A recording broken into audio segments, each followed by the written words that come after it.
Hello friends, എല്ലാവർക്കും good morning. അപ്പോൾ എല്ലാവർക്കും ഇന്നത്തെ ഒരു അത്യുഗ്രൻ വിശേഷത്തിൻ്റെ അടിപൊളി പ്രമോയിലേക്ക് തന്നെ സ്വാഗതം. അങ്ങനെ മീറ്റിംഗ് നടന്നുകൊണ്ടിരിക്കുകയാണ്, പ്രസിഡന്റിനെ തിരഞ്ഞെടുക്കുന്ന മീറ്റിംഗ്.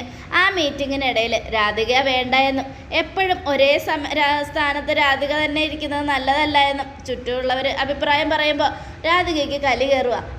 എന്നാൽ പിന്നെ എന്നേക്കാൾ യോഗ്യതയുള്ള ആരെങ്കിലും നിങ്ങൾക്ക് പ്രസിഡൻ്റാക്കാൻ പറ്റുമെങ്കിൽ ആക്കിക്കോ, എനിക്കതിൽ ഒരു ബുദ്ധിമുട്ടുമില്ല. അതെ മാഡം, ഞങ്ങളും അത് തന്നെ തീരുമാനിച്ചിരിക്കുന്നത്. ഇനി എന്തായാലും മാഡം പ്രസിഡൻ്റായിട്ട് വേണ്ട, ഞങ്ങൾക്ക് പുതിയ പ്രസിഡന്റിനെ കിട്ടിയിട്ടുണ്ട്. അത് കേട്ടതും രാധിക ആകാംക്ഷയോടെ ഓഹോ അങ്ങനെയാണോ, എന്നേക്കാളും യോഗ്യതയുള്ള ആരായിരിക്കും ആ വരുന്നത് എന്നും പറഞ്ഞ് ആലോചിക്കുമ്പോഴേക്കും ഗീതു വാതിൽ തുറന്ന് അങ്ങോട്ട് വരിക. ഗീതുവിനെ കണ്ടതും രാധിക ആദ്യം ഒന്ന് പതറി, എന്നിട്ട് തുറച്ചു നോക്കുക ഗീതുവിനെ. ഇതാണ് ഞങ്ങളുടെ പുതിയ പ്രസിഡന്റ് എന്ന് പറയാണ്. അത് കേട്ടപ്പോൾ ഓഹോ, ഇവളോ, എൻ്റെ മരുമോളായ ഇവള്, മാഡത്തിൻ്റെ മരുമോൾ മിടുക്കിയാണല്ലോ, അതുകൊണ്ട് തന്നെയാണ് മാഡത്തിൻ്റെ മരുമോളെ വയ്ക്കാമെന്ന് ഞങ്ങൾ തീരുമാനിച്ചത്. ഈ മാഡത്തിനാകുമ്പോൾ ഏജിയം ഗ്രൂപ്പിൻ്റെ അവകാശമുണ്ട്, അതുകൊണ്ട് ഞങ്ങൾക്കൊരു ടെൻഷനും ഇല്ലല്ലോ. പ്രസിഡന്റ് സ്ഥാനം നല്ല രീതിയിൽ ഗീതു മാഡം മുന്നോട്ട് കൊണ്ടുപോവുകയും ചെയ്യും. അത് കേട്ടതും രാധിക ഞെട്ടലോടുകൂടെയും ദേഷ്യത്തോടുകൂടെയും എന്നേക്കാൾ നിങ്ങൾക്ക് ഇവളെ വിശ്വാസമാണോ? മാഡം ആദ്യം വരുമ്പോഴും ഞങ്ങൾ മാഡത്തിനെ വിശ്വസിച്ചില്ലേ, അതുപോലെ തന്നെ ഈ മാഡത്തിനെയും ഞങ്ങൾക്ക് വിശ്വാസമാണ്, പ്രത്യേകിച്ച് ഗോവിന്ദ് സാറിൻ്റെ വൈഫ് എന്ന നിലയിൽ എന്നൊക്കെ പറയുക. അത് കേട്ടതും ആയിക്കോട്ടെ, എൻ്റെ പ്രവൃത്തി പരിചയമാണോ പുതിയ നിങ്ങളുടെ ഈ മാഡത്തിൻ്റെ കഴിവ് ആണോ, നമുക്ക് നോക്കാം. ശരിയെന്ന്, എന്തായാലും നിങ്ങൾ ഇവളെ പിടിച്ചിരുത്തിക്കോ പ്രസിഡന്റ് സ്ഥാനത്ത്, എനിക്കതിൽ ഒരു കുഴപ്പമില്ല എന്നൊക്കെ പറഞ്ഞുകൊണ്ട് രാധിക ദേഷ്യപ്പെട്ട് എഴുന്നേറ്റ് പോവുക. അപ്പോൾ രാധിക എഴുന്നേറ്റ് പോയതും ഗീതു ഒന്ന് നിൽക്കും മാഡം എന്നും പറഞ്ഞുകൊണ്ട് രാധിക അമ്മയോട് അവിടെ നിൽക്കാൻ പറയാം. അതെ, എനിക്കും പ്രവൃത്തി പരിചയമൊന്നുമില്ല, പക്ഷെ ആരെയും പറ്റിക്കുകയില്ല. എന്ത് കാര്യം എവിടെ എങ്ങനെ ചെയ്യണമെന്ന് എനിക്ക് കൃത്യമായിട്ട് അറിയുകയും ചെയ്യാം. മറ്റുള്ളവരെ സഹായിക്കുമെന്ന് വാഗ്ദാനം കൊടുത്ത് ആരെയും പറ്റിക്കത്തുമില്ല എന്നൊക്കെ പറയാ. മിണ്ടിപ്പോകരുതെന്നേ, എന്ത് അധികാരത്തിലാടി നീ ഇവിടെ വന്നിരിക്കാൻ തീരുമാനിച്ചത്? അത് കേട്ടതും ഗോവിന്ദ് മാധവൻ്റെ വൈഫ് എന്നുള്ള നിലയിൽ, ഏജിയം ഗ്രൂപ്പിൻ്റെ ഒരു അവകാശി എന്നുള്ള നിലയിൽ എന്താ പോരെ എന്നും ഗീതു ചോദിക്കുക.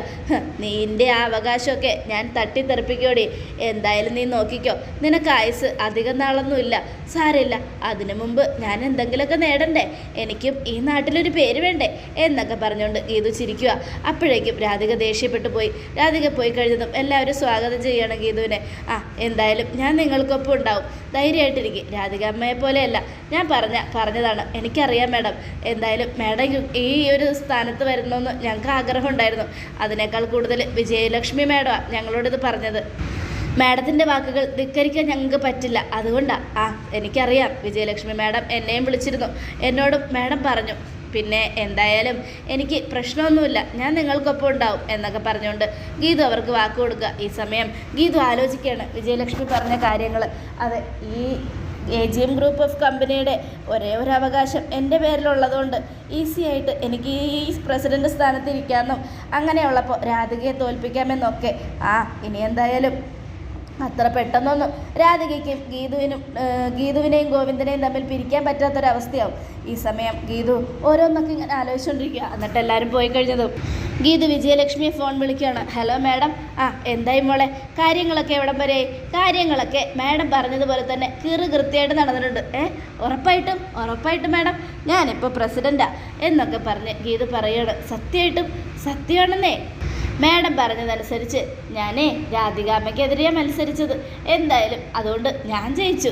രാധികാമ്മ തൊപ്പിയിട്ട് ഇവിടെ നിന്നും നാണം കെട്ട് തലയും കുനിച്ചിറങ്ങിപ്പോയി. ആ കാഴ്ചയൊന്ന് മാഡം കാണേണ്ടതായിരുന്നു.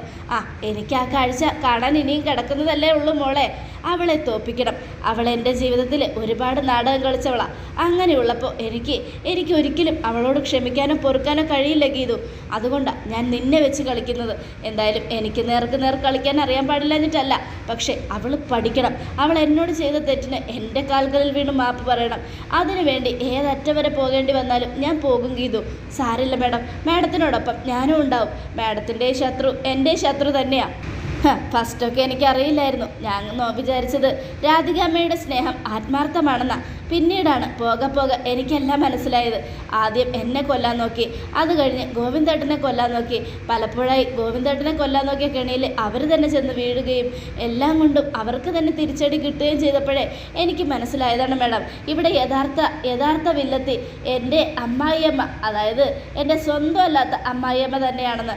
അതുകൊണ്ട് മാഡം ധൈര്യമായിട്ടിരിക്കുക. നമ്മൾക്ക് രണ്ടുപേരുണ്ട്, നമ്മൾ രണ്ടുപേരില്ലേ.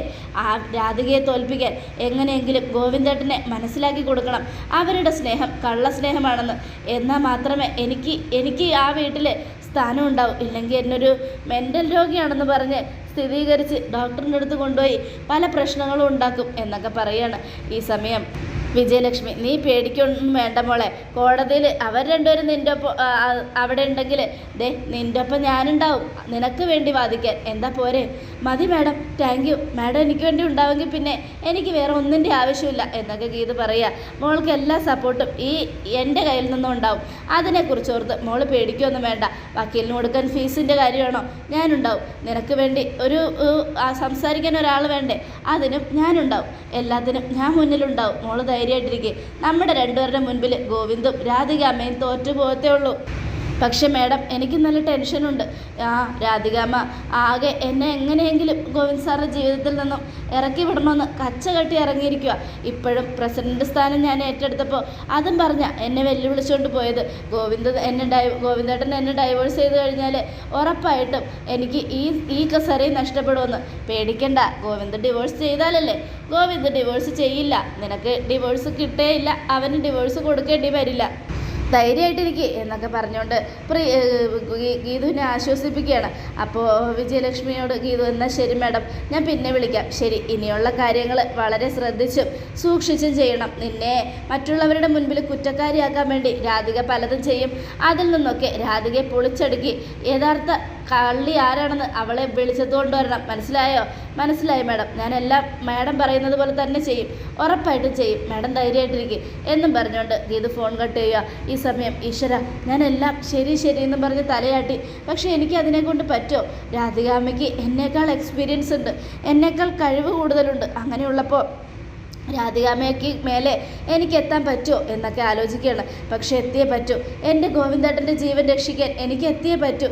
എന്നെയും ഗോവിന്ദേട്ടനെയും തമ്മിൽ പിരിക്കാൻ നോക്കുന്ന രാധികാമ്മയെ ഒരിക്കലും വെറുതെ വിടരുത്. അവരെ പച്ചയ്ക്ക് കത്തിക്കണം എന്നൊക്കെ പറഞ്ഞുകൊണ്ട് ഗീതു ഇങ്ങനെ ആലോചിക്കുകയാണ്. ഈ സമയം പിന്നീട് കാണിക്കുന്ന പ്രിയയാണ്. പ്രിയ ആകെ ടെൻഷൻ അടിച്ചിങ്ങനെ ഇരിക്കുക. എങ്ങനെയെങ്കിലും ചേച്ചിയും ഗോവിന്ദേട്ടനെയും തമ്മിൽ പിരിയാതെ നോക്കണം.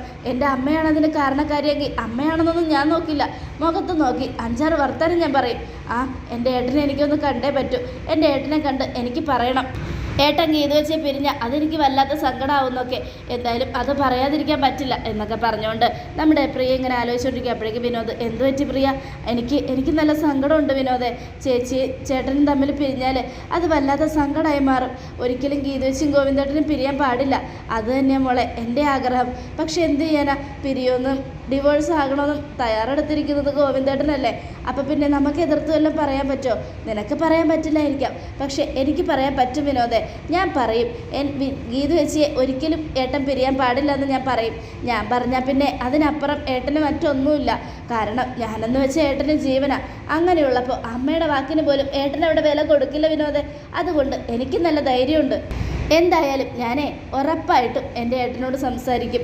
അമ്മയാണ് അതിനെതിരെ നിൽക്കുന്നതെങ്കിൽ അമ്മയോടും സംസാരിക്കും. രണ്ടുപേരും എൻ്റെ വാക്ക് കേട്ടില്ലെങ്കിൽ പിന്നെ ആ കുടുംബമായിട്ട് ഒരു ബന്ധം എനിക്ക് ഉണ്ടാവില്ല എന്നൊക്കെ പറയാണ്. പിന്നെ എനിക്ക് കിട്ടേണ്ടതൊക്കെ ഞാൻ ചോദിച്ചു വാങ്ങുകയും നമ്മൾ കുടുംബം തമ്മിൽ പിരിഞ്ഞ് ജീവിക്കുകയും ചെയ്യും വിനോദേ എന്നൊക്കെ പറഞ്ഞ് ഗീത നല്ല ദേഷ്യത്തിലാണ്. ഈ സമയം രേഖ, എന്നാലും വരുണേട്ടൻ്റെ അമ്മയും ഇത്രയ്ക്ക് ക്രൂരരാണോ? ഗോവിന്ദേട്ടൻ്റെ ജീവിതം തകർക്കാൻ വേണ്ടി എന്തിനാ ഇവരിങ്ങനെയൊക്കെ ചെയ്യുന്നത്? ആ ഗോവിന്ദേട്ടൻ, പാവം ഗോവിന്ദേട്ടൻ സന്തോഷത്തോടെ ജീവിക്കുന്നത് ഇവർക്ക് കാണാൻ വയ്യ. അത് മാത്രമല്ല, ഇവരുടെ കണ്ണു മുഴുവനും സ്വത്തുക്കളില്ല. അതുകൊണ്ടാണ് ഇവരിങ്ങനെയൊക്കെ ചിന്തിക്കുന്നത്. ഗോവിന്ദേട്ടൻ്റെ സ്വത്ത് കിട്ടാൻ വേണ്ടിയാ ഗോവിന്ദേട്ടനെ ഒറ്റപ്പെടുത്തുന്നത്. അതുപോലും അറിയാതെ ഗോവിന്ദേട്ടൻ ഇവരിങ്ങനെ കണ്ണുടച്ച് വിശ്വസിക്കുകയാണല്ലോ ഈശ്വര. ഇല്ല, ഒരിക്കലും അത് സംഭവിക്കരുത്. എനിക്കൊരു നല്ല ജീവിതം ഈ കുടുംബത്തിൽ ഉണ്ടാക്കി തന്നത് ഗോവിന്ദേട്ടനാണ്. അങ്ങനെയുള്ളപ്പോൾ എനിക്കിവിടെ സന്തോഷം ഇല്ലെങ്കിലും ഇങ്ങനൊരു വീടും പരിസരവും എനിക്ക് കിട്ടിയതിന് കാരണക്കാരൻ ഗോവിന്ദേട്ടനാണ്. അങ്ങനെയുള്ളപ്പോൾ ഗോവിന്ദേട്ടനെ എൻ്റെ മനസ്സിൽ ഒരുപാട് മുകളിലാണ്. ആ ഗോവിന്ദേട്ടൻ്റെ ജീവിതം തകരാൻ ഞാൻ സമ്മതിക്കില്ല. അതിന് എതിരായിട്ട് നിൽക്കുന്നത് എൻ്റെ അമ്മായിയമ്മ ആയാലും ശരി, എൻ്റെ ഭർത്താവായാലും ശരി, ഗീതുവിനെ ഞാൻ സപ്പോർട്ട് ചെയ്യും എന്നൊക്കെ പറഞ്ഞ് ഇങ്ങനെ ആലോചിച്ചുകൊണ്ട് നിൽക്കുക. രേഖയ്ക്കാണെങ്കിൽ ഭയങ്കര സങ്കടമുണ്ട്. ഗീതുവും ഗോവിന്ദേട്ടനും ഒരിക്കലും പിരിയാൻ പാടില്ല എന്നുള്ള ആഗ്രഹമുണ്ട്. പക്ഷേ എന്ത് ചെയ്യും? ഒന്ന് എതിർത്ത് സംസാരിക്കാനോ പിന്നെ ഒന്ന് അവരോട് നോക്കി മുഖത്ത് നോക്കി 4 വർത്തമാനം പറയാനോ രേഖയ്ക്ക് ധൈര്യമില്ല. പേടിയാ. ആ വീട്ടിൽ നിന്നെങ്ങാനും ഇറങ്ങിപ്പോകേണ്ടി വന്നാൽ എവിടെ പോകുമെന്നുള്ളൊരു പേടി. എന്ത് ചെയ്യണമെന്ന് ഓർത്തിട്ട് രേഖയ്ക്ക് ഒരു പിടിയില്ല. പക്ഷേ പ്രിയയ്ക്ക് അങ്ങനെയല്ല. പ്രിയയ്ക്ക് നല്ല ധൈര്യമുണ്ട്. ഏട്ടനോടും അമ്മയോടും മുഖത്ത് നോക്കി സംസാരിക്കാൻ ധൈര്യമുണ്ട്. കാരണം അങ്ങനെ സംസാരിച്ചാലും ഏട്ടനും അമ്മയും പ്രിയയുടെ അക്ഷരം തിരിച്ചു പറയില്ല. ആ സ്നേഹം കൊണ്ട് പ്രിയ മൂടി വച്ചിരിക്കുകയാണല്ലോ 2 പേര്. പ്രത്യേകിച്ച് ഗോവിന്ദ്. ഗീതുവിനെ പിരിയുന്ന കാര്യം എങ്ങാനും ഗോവിന്ദ് പ്രിയയോട് പറഞ്ഞ് അത് ഞാനത് ചെയ്യുമെന്ന് പറഞ്ഞാൽ ഉറപ്പായിട്ടും പിന്നെ എനിക്ക് അങ്ങനെ ഒരു ഏട്ടനില്ല എന്ന് പ്രിയ പറയും. അങ്ങനെ പറഞ്ഞു കഴിഞ്ഞാൽ ഗോവിന്ദന് അത് സഹിക്കാൻ പറ്റില്ല. ഗീതവും പ്രിയയും ഒക്കെ ഗോവിന്ദന് വേണം. പക്ഷെ ഗോവിന്ദൻ്റെ ജീവിതം തകർക്കാൻ നടക്കുന്ന രാധികയുടെ വാക്കുകളും ഗോവിന്ദന് വലുതാണ്.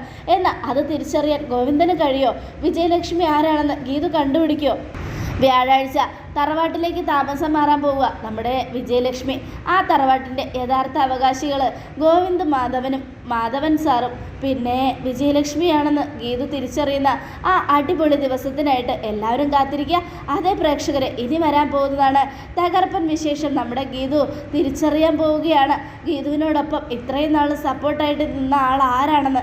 അതാണ് ഇനി നടക്കാൻ പോകുന്ന കിടുക്കൻ വിശേഷം. അപ്പോൾ ആരും മിസ് ചെയ്യരുത്. മിസ് ചെയ്യാതെ തന്നെ കാത്തിരുന്ന് കാണണം. എല്ലാ പ്രേക്ഷകരും ഉറപ്പായിട്ടും കാത്തിരിക്കുക. ഗീതുവിൻ്റെയും ഗോവിന്ദൻ്റെയും വിശേഷം അടിപൊളി വിശേഷമാകുന്നതാണ്. അപ്പോൾ നമ്മുടെ രാധിക തോറ്റ് തൊപ്പിയിടുന്നതും ഒരിക്കലും രാധികയ്ക്കും ഗീതുവിനെയും ഗോവിന്ദനെയും തമ്മിൽ പിരിക്കാൻ പറ്റാത്തതും കോടതിയിൽ ഗീതുവിനെ മെൻ്റലാക്കുന്ന ആ രംഗങ്ങളൊക്കെ ഒരു അടിപൊളി തകർപ്പൻ വിശേഷമായിട്ടാണ് ഇനി വരാൻ പോകുന്നത്. എല്ലാവരും മിസ് ചെയ്യാതെ തന്നെ കാണണം. അപ്പോൾ എല്ലാവർക്കും ഇഷ്ടമായെങ്കിൽ ലൈക്ക് ചെയ്യുക. ഉറപ്പായിട്ടും മിസ് ചെയ്യാതെ തന്നെ കാത്തിരുന്ന് കാണാം. എല്ലാവർക്കും ഒരിക്കൽ കൂടെ നല്ലൊരു ശുഭദിനം തന്നെ ആയിക്കോട്ടെ. Thank you friends.